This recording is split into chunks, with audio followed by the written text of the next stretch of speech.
Shalom à tous et à toutes. On va parler aujourd'hui de la Havdalah. Une femme peut-elle boire du vin de la Havdalah? Également, une femme peut-elle faire toute seule Havdalah? Imaginez une femme célibataire où son mari n'est pas là, son père n'est pas là. Est-ce qu'elle peut faire elle-même toute seule la Havdalah? La Torah nous dit Zachor et Yom HaShabbat les cas des choses. Souviens-toi du Shabbat pour le sanctifier. Comment on s'en souvient, dit la Gemara? À l'entrée de Shabbat, tu t'en souviens par le Kiddush. Et à la sortie de Shabbat, tu t'en souviens par la Havdalah. Le Rambam d'étude de cette Gemara, que de même qu'il y a une mitzvah de la Torah de faire le Kiddush, de même il y a une mitzvah de la Torah de faire l'Havdalah. Vous savez que de manière générale, toutes les mitzvot Shazman Grama, les mitzvot qui sont liées à un temps, Nashim Turot, les femmes sont dispensées. Tzitzit, ce que le jour parle la nuit, les femmes sont dispensées. Tfilin, c'est pareil, les femmes sont dispensées. Souka, toutes les mitzvot qui dépendent d'un temps, les femmes sont dispensées. Alors Kiddush Havdalah, a priori, ça dépend d'un temps. Alors c'est différent. Zachor Veshamor Bedibur Echad. Quand Dieu a donné la Torah, les 10 commandements, dans la paracha Yitro s'écrit Zachor, souviens-toi du Shabbat, et dans la paracha Vaetranan, quand on répète les 10 commandements, c'est écrit Shamor, garde le Shabbat. Zachor Veshamor ont été dit en même temps. Pourquoi, dit la Gemara? Pour te dire que de même que les femmes sont soumises aux interdits de Shabbat, il n'y a pas de différence dans les interdits de Shabbat, et bien de même dans les mitzvot positives de Shabbat, il n'y a pas de différence. Donc dans toutes les lois de Shabbat, il n'y a pas de différence entre l'homme et la femme. Par exemple, dit le Shulchan Aruch, la femme, elle est obligée de faire Kiddush comme l'homme. La femme pourrait même acquitter un homme. Imaginez qu'un mari ne sait pas dire Kiddush, ça arrive, ou il est alité, je ne sais pas. La femme, elle veut dire Kiddush, elle peut acquitter son mari, il n'y a aucun problème, parce que finalement, c'est le même niveau d'obligation. Donc a priori, c'est pareil pour l'Havdalah. Et c'est ce que va trancher le Rambam. Le Rambam, il dit, finalement, de même que la femme, elle est obligée de faire le Kiddush, c'est une obligation de la Torah, et bien de même, elle est obligée de faire l'Havdalah. Donc d'après ça, une femme peut tout à fait faire l'Havdalah, toute seule, elle boit le vin, ça pose pas de problème. Néanmoins, le Ochot Chaim, qui est un Rishon, un maître du Moyen-Âge, il dit que c'est différent. Pourquoi? Il dit tout ce qu'on fait le parallèle entre l'égalité entre l'homme et les femmes pour le Shabbat, c'est pendant Shabbat. Mais l'Havdalah, forcément l'Havdalah, Shabbat est terminé. Alors, il y en a qui veut dire que comme Shabbat est terminé, on ne ferait pas finalement ce parallèle. Alors en réalité, ces deux avis vont être tranchés dans le Shulchan Aruch. Le Shulchan Aruch va trancher clairement, comme le Rambam, dit le Shulchan Aruch, les femmes sont obligées de faire l'Havdalah. Donc d'après nous les Sfaradim, il n'y a aucun problème.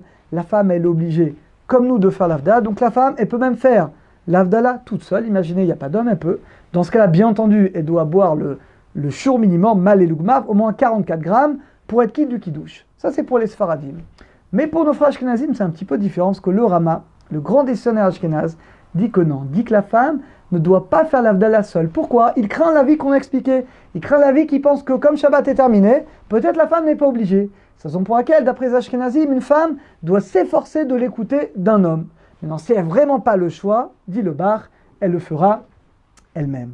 Donc, a priori, il n'y a pas de problème que la femme va boire le vin.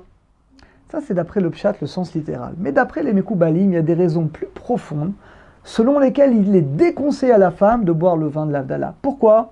Alors, première raison, vous savez que la Gemara dit dans Brachot, page 40a, que quel était le fruit défendu, auquel Adam et Chava ont fauté.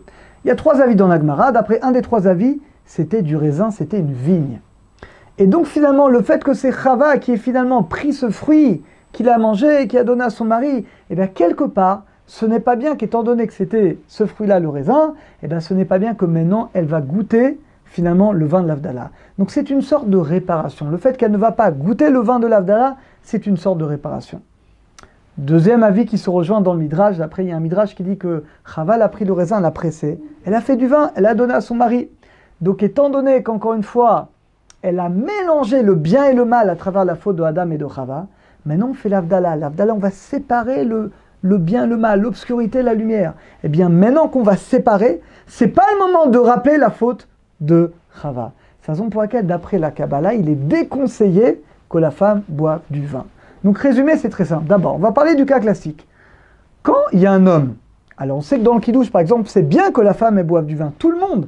Chivouv mitzvah, c'est écrit dans Shulchan Aruch. Ça montre l'amour pour la mitzvah. Donc, quand quelqu'un fait Kiddush, il est bien que tous les convives, bien que ce n'est pas obligatoire, il n'y a que celui qui fait le Kiddush qui doit boire vraiment le malé lugma, les 44 grammes. Les autres, c'est pas obligatoire, mais c'est bien. Ça montre l'amour de la mitzvah. Ça, c'est pour le Kiddush. Pour l'Havdalah, c'est le contraire. Pour l'Havdalah, il n'est pas habituel. Donc, si un homme fait l'Havdalah, il n'est pas conseillé que la femme va boire. Pour les questions qu'on a dit, ça rappelle un petit peu la faute de Adam de Chava avec le raisin. D'accord. Maintenant, si la femme, encore une fois, elle n'a pas le choix, elle n'a pas de mari ou de père ou d'homme pour s'acquitter de l'Avdala, alors bien entendu, comme on a dit d'après Shurnour, il n'y a pas de problème pour les Sfaradim, elle fera elle-même l'Avdala, elle pourra même faire d'après nous, Boré Mora Esh, elle pourra faire Bessamim, d'après nous, il n'y a pas de problème. D'après nos frères Ashkenazim, c'est un petit peu différent. En tout cas, d'après nous, elle fera toute l'Avdala, normalement, et dans ce cas-là, elle sera obligée de boire le vin, parce qu'on ne peut pas s'acquitter de l'Avdala. Donc, elle sera obligée de boire au moins 44 grammes, Melo Lugmab, donc une joue pleine, et dans ce cas-là, elle sera acquittée de la Avdala. Donc, est-ce qu'une femme peut faire l'Avdala toute seule? Oui, si elle n'a pas le choix. D'après Shurnour, oui. D'après Ashkenazim, non, sauf si vraiment elle est bloquée, elle n'a pas le choix. Et on a dit, sinon, il vaut mieux éviter dans la mesure du possible que la femme goûte le vin pour ne pas rappeler la faute de Adam et de Chava originelle. A très bientôt à tous et à toutes.